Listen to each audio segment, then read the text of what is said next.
هیوادارم ینی ئەو ڕێ لەمان نەگری ئەو شتەمان لە قەپات نەکەی پێویستیمان پێ زۆر دکتۆر دلێر ئەو عملیاتام لێ دەکا بەلاشی سپارەشم لێ وەرناگریتن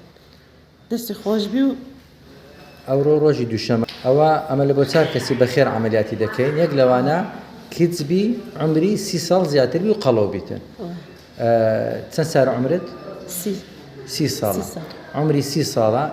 کچە مێرد کردیان؟ نەخێر مێردی نەکردیە ئەمە دەستی خۆمان کردیتە خێر کە دەمینی قەڵەوە ئیدیکە کچ بوو 30 ساڵ زیاتر بوو قەڵەو بوو 1000 مەشاکلی دەبی بەشک و دەمانێت زعیف بیتەوە مێردەچی بکە ئەوش بیتە داگ ئەوش بیستە ژیانێکی خۆش دکتۆر دلێری ناناسم هیچ واستەشم نەبووە و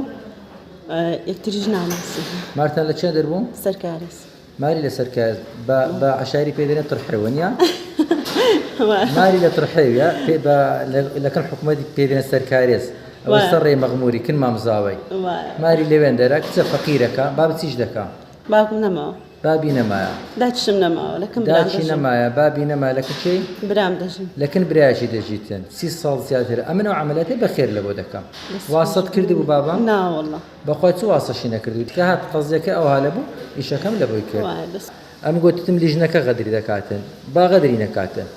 کاتێک کە دەچیت بە پێ ڕێنمایەکان ئیشەکانی خۆیان بکەن و حەسادەت و شتی شەخسی نەکەوتە ناویان یەکێکی دابنێ لە لیژنەی کە بڕینی گەدەی کردی بیتن چونکە یەکێک بڕینی گەدەی نەکردی بیتن زۆر بە ئاسانی غەدری دەکاتن یعنی ئێستا ئەو چەند دڵخۆشە عەمەلیاتە لە دەکرێت بەخێر